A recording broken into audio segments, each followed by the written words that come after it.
As my chosen real estate professional, I need to be able to trust you. And trust usually takes time. It's important. Think of it this way. Let's pretend I was selling my house and the house was listed at 7 and I had an offer come in at 690. You're my agent. I need to count on you. I need to know that, do I sign it back at 7 or do I take the 690? It's $10,000 and that's a lot of money. I need an expert who can say, let me tell you what I think you should do based on my experience or my track record. So trust takes time. Familiarity builds trust. So when I'm first starting to develop a relationship with somebody, when you first meet someone for the first time, they're always suspicious. People tend to be skeptical and they take a step back. That's just human nature. What I need you to do is understand that to get that trust and build the trust with a potential prospect, it's that constant contact, that consistency. So let's pretend, just for argument's sake, you're working in your neighborhood. It's your farm, that's where you live. I'm going to suggest when you're out walking your dog that you have your career apparel on and your baseball cap. And, you know, in my case, the company name on my windbreaker. And on the back, it says List with Chris. So they cannot ignore the fact that I'm in real estate. They can see that. In fact, I'd even go a little bit further. I'd have a sweater that said List with Chris on my dog even. So even my dog. And you know the thing about dogs, people love to, come over and pet your dog. So the point is, I'm a local real estate agent. They see me. I've got newsletters going out. I've got marketing in the area. I've got open houses in the area. I'm knocking on people's doors and inviting them.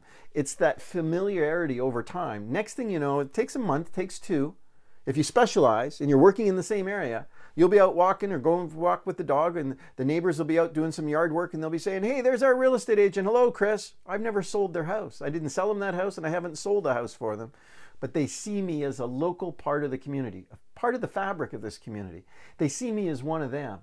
And they're going to engage with me, talk to me about real estate, and they're going to trust my opinion because they know at a local level I live here, I work here, and I understand the market intimately. Frequent contact turns strangers into friends. People will take that and they will automatically say, oh, there's our friend, the real estate agent. He lives locally. And that's because we keep running into each other. And when we do, I have time to talk and I have a smile on my face. And I got a kind word, something pleasant to say and something positive to contribute to the conversation. Remember, nobody wants to hear negative news, so don't bring it up. You need to be a source of happy, good local news where you can talk about what's going on. But the more often you run into somebody, then you'll see them at the grocery store down the street. You'll see them at the bank, at the gas station, the variety store. And yes, you need to stop and talk to your neighbors because your neighbors right now might be a neighbor, but they're soon going to be your next client who's going to sell their house with you. So make those contacts. The thing about sales is you got to stop and talk to everybody. My wife hates going to the grocery store with me. A trip to the grocery store could take a couple of hours because I talk to everyone. I am talking to the clerks and the guy who's stocking the groceries and the person working in the vegetable section. I'm talking to everybody who's got a shopping cart. And I do it naturally because I've been a sales guy probably since the age of 6. So for the rest of you who this doesn't come natural, you got to force yourself into those conversations to get to know your neighbors so that they will become your friends. Turn your prospects into friends and you'll have more business than you can write, I promise. You may want to consider offering a series of video tips. I think this is a great idea. Let's think about if your specialty was first-time home buyers. You could put a whole series of tips together on things people should know when they're buying their first house. Little 10, 15-minute little video tips that people could watch in a series and they could get a sense. Now, I found you online. I know that you live local. I discovered you because I was looking for real estate in that neighborhood. And then it turns out you're sort of the local professional. Your website came right up to the top of the search engines and there I found your tips. And I haven't got time to watch a full-length motion picture, but I like to go back to your site regularly. It could include things like a home inspection conversation with a home inspector, a property appraiser. You could be talking to somebody in mortgage. You could be talking to the local contractors, landscapers. I could go on and on and on, the tips you could put together. But I'm interested in real estate. Maybe it's even investment real estate. What if you were to teach people how to buy investment properties and what that looked like?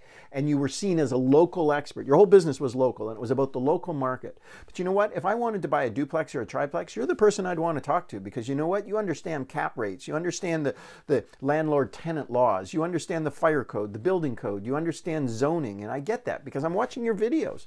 This is a great idea. You have a video camera built right into your phone. All you need is a tripod and some lights and boom, you're in business.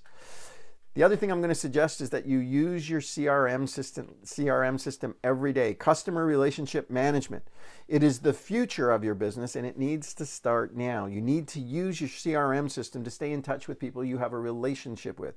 And the thing about technology is it doesn't forget. That's the beautiful thing. See, we get busy sometimes with a buyer or seller, and we get distracted, and our newsletter didn't get out, or our postcards didn't get out, or our email campaign didn't get out. The great thing about CRM systems, it gets out even when you're out doing something else. So use your CRM system. There's a lot you can do with this, and make sure it's synchronized with all of your devices so that you are a true mobile warrior, road warrior. Maintain your contact with your past clients. Nothing will break your heart more than somebody that you really enjoyed working with. You sold them a house 5 years ago. You turn on the computer today to look for new listings for somebody else, and lo and behold, the person you sold a house to has gone and listed with somebody else, and you are like flipping mad. Don't be mad at them. Be mad at yourself. You did not maintain your consistent contact. So opportunity presented itself, and somebody was able to capitalize. And what's the real result of this? You're not staying in touch. So we need holiday cards going out. We need birthday cards going out. We need anniversaries going out. A handwritten note from time to time. I need you to pick up the phone and just talk to people, not because they want to buy a house or sell a house, because you just want to know how they're doing. How's the kids? What's going on? What's new with you guys? I was thinking about you. You were on my mind. It's those type of conversations that keep people connected to us. So when they think of real estate and somebody says, hey, do you want to list your house? You say, I do, but not with you. I got to list it with Chris, because him and I go way back and we're like buds, man. I see him all the time. You need to be able to build that sense of responsibility into your relationships. You want to use different methods. You can't do just emails, because after a while it gets boring. You can't do just text messages, because after a while I'm going to ignore them. You can't do just postcards, because from time to time I have too many of them and I throw them out. You can't do just newsletters. You can't do just market reports. What do? You do a little bit of everything. See, variety is the spice of life. You need to shake it up to keep me interested. 7, marketing. Make time to do your marketing, and make sure you set money aside to do it. Marketing's not cheap. It takes time to be thoughtful and creative and clever and really connected to the community, so your solutions are answering their problems. Nothing generic, very specific. And on top of it, I'm going to suggest to you, keep it tight. Don't take on thousands of people, because it's going to cost you bazillions of dollars. Keep the footprint small, keep it consistent, and go deep. Too many people are a mile wide and an inch deep in their business. You need to be a mile deep and an inch wide. Now your value skyrockets, because I want what you have, because you are like really good at it.